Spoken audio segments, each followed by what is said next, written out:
الحمد لله على نعمك العظيمة وعلائك الجسيمة. يا رب صل وسلم دائما أبدا على حبيبك خير الخلق كلهم. أما بعد فقد قال الله سبحانه وتعالى: ومن آياته أن خلقكم من أنفسكم أزواجا لتسكنوا إليها وجعل بينكم مودة ورحمة. صدق اللہ مولانا العظیم. بہت عزت اور احترام کے قابل دینی اسلامی میرے بھائیوں اور پردے میں بیٹھ کر سننے والی عزیز مائیں اور بہنیں، سب سے پہلے تو ہم اللہ تعالیٰ کا شکر ادا کرتے ہیں کہ اللہ تعالیٰ نے ہمیں ایک ایسا دین، ایک ایسا مذہب، ایک ایسا دھرم، ایک ایسا ریلیجین عطا فرمایا جو ہمیں پیدا ہونے سے لے کر مرتے دم تک ہر اعتبار سے گائیڈنس کرتا ہے. سمجھنا آپ میری بات کو. ایسا دین، ایسا مذہب جو ہمیں پیدا ہونے سے لے کر مرتے دم تک کوئی فیلڈ، دکھ کی، سکھ کی، تکلیف کی، کوئی ایسا موڑ، کوئی ایسی سچویشن نہیں ہے اسلام میں کہ جس میں ہماری پاس کوئی گائیڈنس نہ ہو. کوئی بھی ادھر بچہ پیدا ہوا، اس کو پتہ ہی نہیں کہ میری ماں کون، میرا باپ کون، اللہ کون، یہ کس نے آسمان کا زمین، کچھ پتہ نہیں نا اس کو. کسی کا بھی بچہ ہو، ہندو، مسلمان، سکھ، عیسائی، کسی کا بھی بچہ ہو، اس کو پتہ رہتا ہے. ہمارے بچے کو پتہ رہتا ہے کہ اللہ کون ہے. لیکن اللہ کا حکم آتا ہے، پیدا ہونے والا بچہ، اس کو یہ پتہ نہیں ہے کہ اللہ کون ہے، نبی کون ہے، کیا آخرت، پھر بھی اس کے کان میں اذان دو اور ایک کان میں تکبیر کو ہے. آپ سمجھئے میری اس بات کو. ارے یار، ایک دل میں نہیں سوال آتا کہ اللہ پاک اس کو تو کوئی خبر ہی نہیں ہے کہ میری ماں کون، میرا باپ کون، کیا دین، کیا دھرم. فرمایا نہیں، کل مولود یولد علی الفطرہ، ہر بچہ مذہب اسلام پر پیدا ہوتا ہے. فَأَبَوَاهُ يُهَوِّدَانِهِ أَوْ يُنَصِّرَانِهِ أَوْ يُمَجِّسَانِهِ، اس کے ماں باپ اس کو جیسا ماحول ملتا ہے ویسا وہ کنورٹ ہو جاتا ہے. بھلے اس کو پتا نہیں ہے کہ میری ماں کون، میرا باپ کون، لیکن اسلام یہ کہتا ہے کہ ایک کان میں اذان دے دو. فائدہ یہ ہوگا کہ مرتے دم تک اللہ اس کی برکت سے، اس کے کان کے راستے سے جو کلمہ گیا ہے، اللہ اس کے ایمان کی حفاظت کریں گے. اس پر، اس حدیث پر 1400 سال تک ریسرچ ہوا. آپ سمجھ رہے میری اس بات کو. ابھی جاپان کے سائنسدانوں کی ایک کتاب آئی ہے انگریزی میں، اس کا ترجمہ دلی کی ایک بہت بڑی مدرسے سے ہوا ہے. اس میں انہوں نے ریسرچ لکھی ہے کہ سائنسدانوں نے اس پر کہا کہ مسلمانوں کے پیغمبر نے جو حکم دیا ہے کہ بچہ پیدا ہو تو اس کے کان میں اذان کہو، ایک کان میں، ایسا کیوں؟ وہ لوگ چھوٹی چھوٹی بات، مسواک پر ریسرچ کیا، ٹوپی پر ریسرچ کیا، ہر ایک چیز پر. اس لیے کہ ہمارا عقیدہ ہے، ہم کو سرکار دو عالم صلی اللہ علیہ وسلم کے ذریعے سے جو دین، جو دھرم، جو کلچر، جو اخلاق، جو تہذیب، جو سماج، جو معاشرہ، جو سوسائٹی دی گئی ہے، اس میں خالی آخرت کا فائدہ نہیں ہے، دنیا کا بھی ہے۔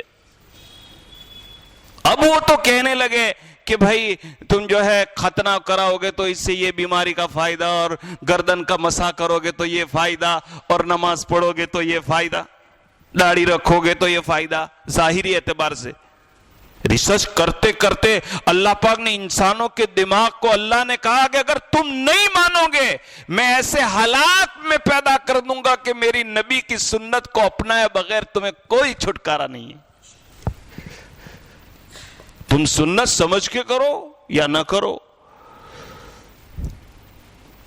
انہوں نے ریسرچ کیا تو ریسرچ پر آئے کہ ہم نے لاکھوں کروڑوں ڈالر اس بات پر خرچ کیے کہ مسلمان کسی طریقے سے اپنے نبی اور اپنے اللہ کو چھوڑ کر کوئی اور دین اور دھرم کی طرف کنورٹ ہو، تو اس میں ہمیں اتنی کامیابی نہیں ملی۔ تو اس پر ہم ریسرچ کر رہے تھے تو ہمیں پتا چلا کہ اس کی مین وجہ یہ ہے کہ جب یہ پیدا ہوتا ہے نا تو اس کے ماں باپ اس کے کان میں جو اللہ اکبر بولتے نا، اشہدو اللہ الہ الا اللہ بولتے نا، اشہدو ان محمد رسول اللہ جو بولتے ہیں نا، یہ اس کے دل پر ایسا مضبوط نقش ہو جاتا ہے کہ ہمارے دنیا کے لاکھوں پاؤنڈ اس کے ایمان کو چھین نہیں سکتا۔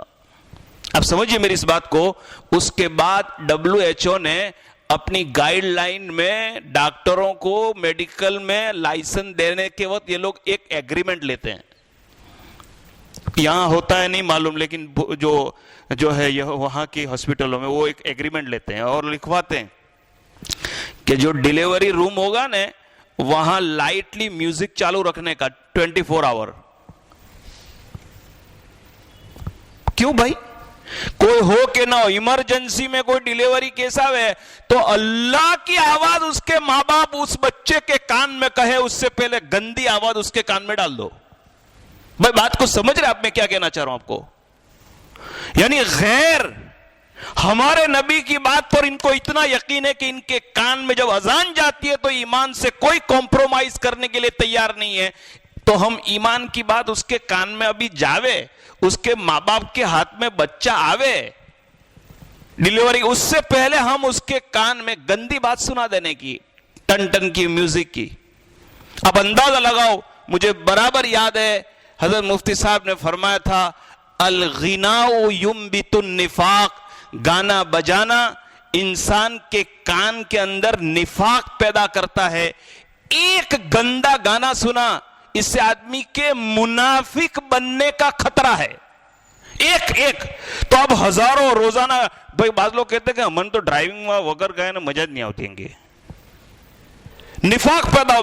میری بات یہاں سے گئی ہے، مجھے معلوم ہے نکاح کی مبارک مجلس ہے، میں یہ کہنا چاہ رہا ہوں میرے بھائیوں کہ اسلام ایک ایسا دن ہے جس نے پہلے دن سے ہمیں غیر کے حوالے نہیں کیا ہے۔ پہلا دن کیا، پہلی سیکنڈ، ادھر بچہ پیدا ہوا، ابھی نہیں کہا کہ نام رکھ، ابھی نہیں کہا کہ عقیقہ کر، 7ویں دن چلے گا، لیکن یہ کہا کہ 1 سیکنڈ بھی تاخیر مت کرنا، اللہ اکبر بول دے۔ اللہ مولوی صاحب کا بھی انتظار مت کر۔ لوگ کہتے ہیں کہ بولے مولوی صاحب آئے، بھائی ہوں کرو آپ، کیا ہم کو اذان نہیں آتی؟ لہذا کبھی بھی اس میں لیٹ نہیں کرنا چاہیے، دیر نہیں کرنی چاہیے۔ اور ایک سنت یہی بتاؤں کہ وہاں جو کان میں اذان دی جائے گی وہ نماز کے لیے نہیں ہوتی ہے، وہ فعلی بچے کے دل و دماغ میں اللہ کی بات سنانے کے لیے، اللہ ایک ہے، اشہدو اللہ الہ الا اللہ، اس کے کان میں آہستہ آہستہ۔ وہ ہمارے دین بندو ہاسپٹل میں وہ ایم ڈی کا فون آتا ہے کہ قاری صاحب تمہارا لوگوں نے مول صاحب آوے جو એટલી જોરથી અજાન દે છે કે અમારા બધા ડોક્ટર ભેગા થઈ જાય।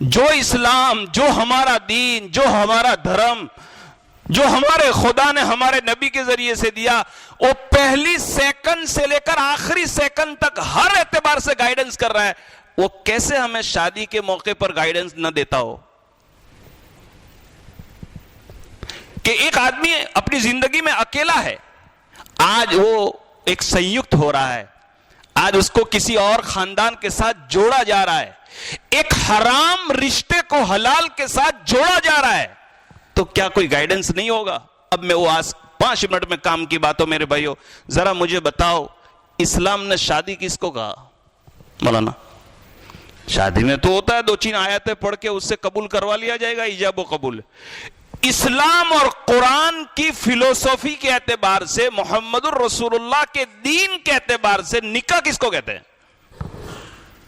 سمجھنا آپ، یہ بہت باریک چیز ہے، قرآن میں ہے وَمِنْ آيَاتِهِ أَنْ خَلَقَكُم مِّنْ أَنفُسِكُمْ أَزْوَاجًا لِتَسْكُنُوا إِلَيْهَا. اللہ اکبر. اللہ فرماتے ہیں ہم نے نکاح دنیا میں اس لیے رکھے ہیں، دھیان سے سننا، اور یہ نکاح ایسی عبادت ہے جو جنت سے شروع ہوئی ہے اور جنت میں جا کے ختم ہوگی. میں تو کہتا ہوں کہ سب سے لانگ لیس عبادت اگر کوئی ہے تو نکاح ہے. نماز 10 منٹ کی، روزہ 12 گھنٹے کا، حج 5 دن کی ہے، عمرہ 12 گھنٹے کا، لیکن نکاح، ارے نکاح عبادت ہے. اگر سنت کی نیت سے کی گئی تو 50 سال تک آپ سنت پر چلنے کا ثواب. میرے بھائی کا ابھی نکاح نہیں ہوا، انہوں نے نکاح کے نیت کر، اللہ میں محمد رسول اللہ کی سنت پر عمل کرنے کے لیے نکاح کر رہا ہوں. اللہ کی قسم مسجد میں بیٹھ کر کہتا ہوں جتنے سال اللہ ان کی عمروں میں برکت دے، نکاح رہے گا 50 فقط سنت پر عمل کرنے کی نیت سے. اچھا انہوں نے نیت کچھ نہیں کی، سب کو دعوت دی، نکاح ہوا، مبارکبادی ہوئی، کھانا کھا کے بیوی ان کے لیے حلال ہو گئی. نیت نہیں ہے، بیوی حلال ہو جائے گی، ثواب نہیں ملے گا. نیت کا دار و مدار. اچھا ایک بات بتاؤ، ہم لوگ عصر کی نماز ابھی پڑھی تو امام صاحب نے سلام پھیری اس کے بعد نیت کی یا کول باندھا اس وقت نیت کی؟ ارے بولو، جب کول باندھا اس وقت. ابھی نکاح نہیں ہوا ہے، ابھی نیت کریں، نکاح ہونے کے بعد تو مبارکبادی دی جائے گی. بہرحال میرے بھائیو، اللہ ہونے والے نکاح کو برکتوں کا، سکون کا ذریعہ بنائے، دونوں خاندانوں کے درمیان مودت اور محبت کے پیدا ہونے کا ذریعہ بنائے. پرپز آف دا نکاح، پرپز آف دا ویڈنگ، شادی کا مقصد کیا ہے معلوم ہے؟ قرآن نے کیا کہا؟ لِتَسْكُنُوا. ہے قرآن میں؟ ارے قرآن میں ہے کہ نہیں؟ شادی کا مقصد یہ ہے کہ نکاح کرنے کے بعد دلہا کی زندگی میں سکون پیدا ہو اور دلہن کی زندگی میں سکون پیدا ہو. اللہ کی قسم یہ مقصد ہے. اس کی ضرورت کہ یہ کھانا، یہ پینا، یہ اولاد، یہ اپنی جگہ پر ہے، لیکن مقصد اور پرپس کیا ہے؟ ارے بھائی اتنے سال سے میری اولاد ہو گئی، مجھے خبر ہی نہیں کہ نکاح کے پیچھے کا اسلامی ریزن کیا ہے. تب تک تو ہم لڑتے ہی رہتے ہیں. لِتَسْكُنُوا، معلوم یہ ہوا ایک مرد کے پاس کروڑ روپے کی دولت ہے، اگر نکاح نہیں ہے تو وہ سکون نہیں مل سکتا جو ایک جھونپڑی میں رہنے والا 100 روپیہ کما کر اپنی بیوی کے ساتھ سکون کے ساتھ سوتا ہے. ایک عورت کے پاس اس کے باپ کی طرف سے سب کچھ ہے، لیکن اگر نکاح نہیں ہے تو کچھ نہیں ہے. اس لیے حضور علیہ السلام نے فرمایا کہ نکاح کو توڑنے کے لیے اللہ کے رسول نے بہت ناراضگی کا اظہار فرمایا، اور مجبوری کے درجے میں آپ طلاق تک گئے ہیں، ورنہ آپ نے یہ رشتہ کبھی توڑنے کے لیے جو ہے ناپسندگی کا اظہار فرمایا. لِتَسْكُنُوا إِلَيْهَا، لِتَسْكُنُوا إِلَيْهَا. اچھا ذرا مجھے یہ تو موٹا وارا، اچھا ہمارے سارے بھائی ہیں یہاں پر، ہماری بہنیں بھی سن رہی ہے، ذرا بتاؤ کہ کون سے نکاح میں سکون پیدا ہوگا؟ پیارے آقا صلی اللہ علیہ وسلم نے فرمایا نکاح کرنے سے پہلے دلہا کو معلوم ہو کہ دلہن کا کیا حق ہے. برابر؟ ہم سب تو چلے جائیں گے کھانا کھا کر، زندگی کس کو گزارنی ہے؟ بھائی کو. اور جس نکاح میں نکاح کرنے سے پہلے دلہن کو معلوم ہو کہ جس کا رشتہ، جس کا نکاح، جسے مجھے ہمیشہ کے لیے، لائف ٹائم کے لیے جس کے ساتھ جوڑ دیا گیا ہے، مجھے اس کے ساتھ کس طریقے سے رہنا ہے؟ اگر ایک چیز یہ جان لی، اس نکاح میں سکون پیدا ہوگا۔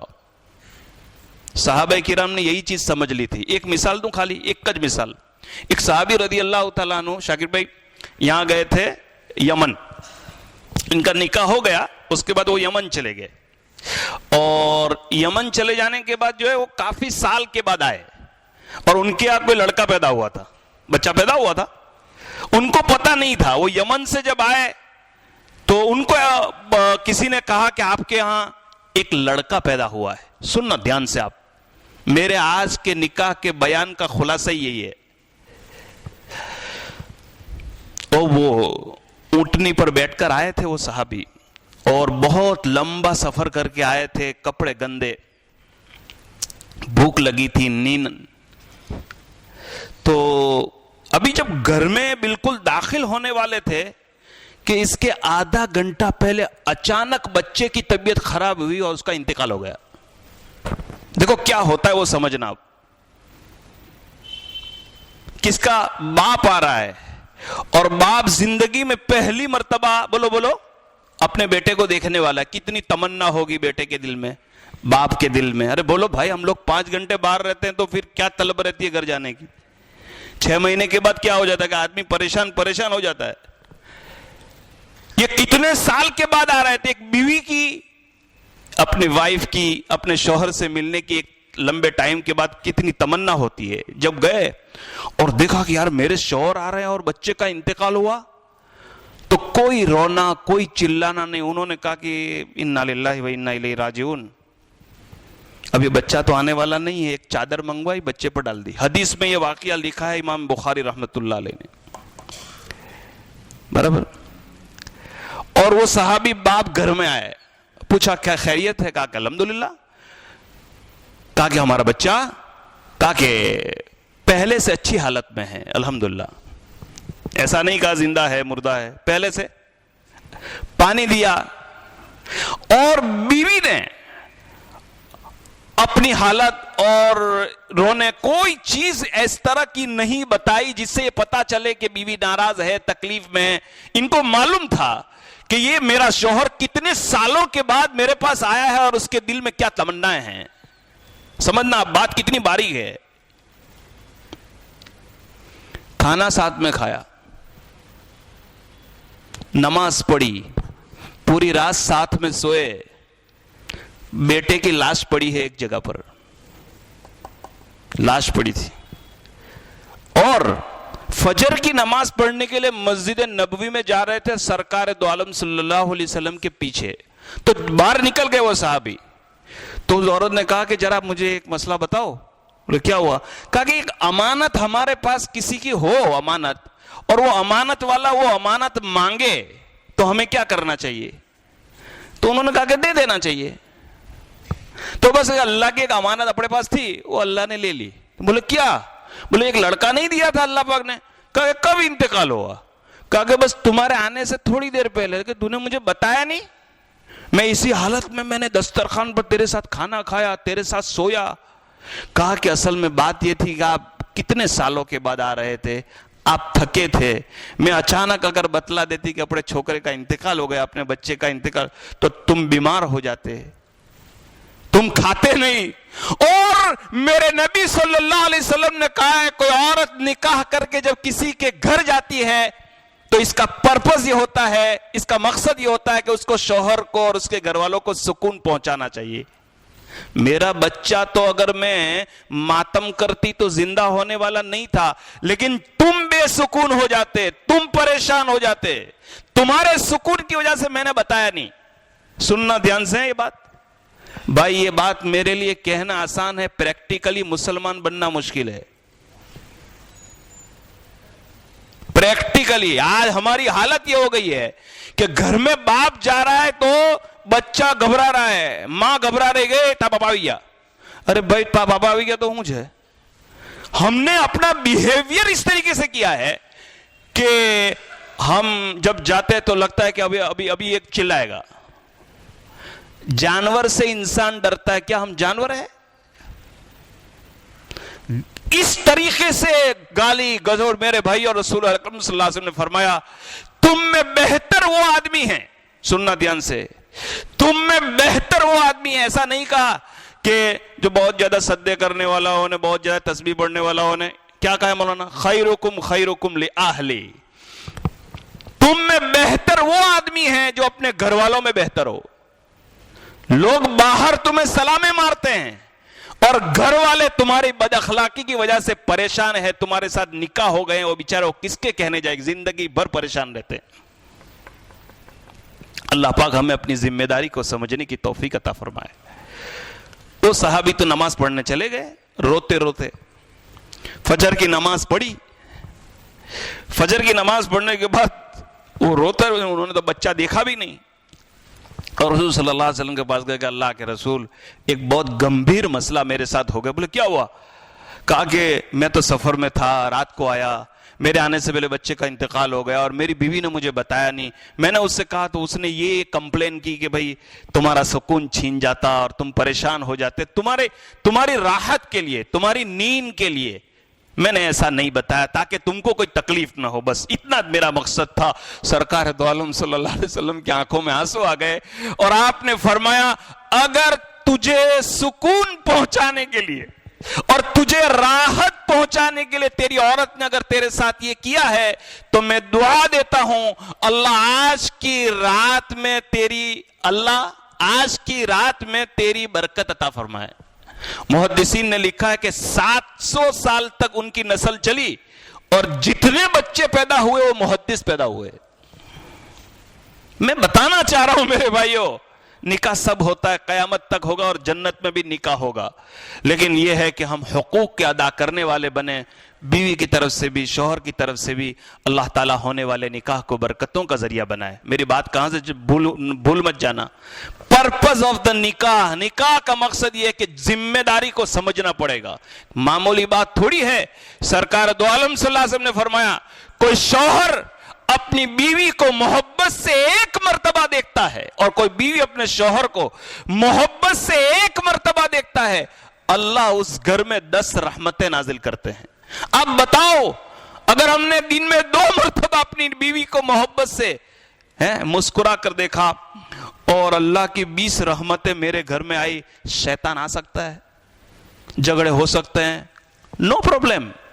اللہ پاک مجھے بھی اس کے عمل کی توفیق عطا فرمائے.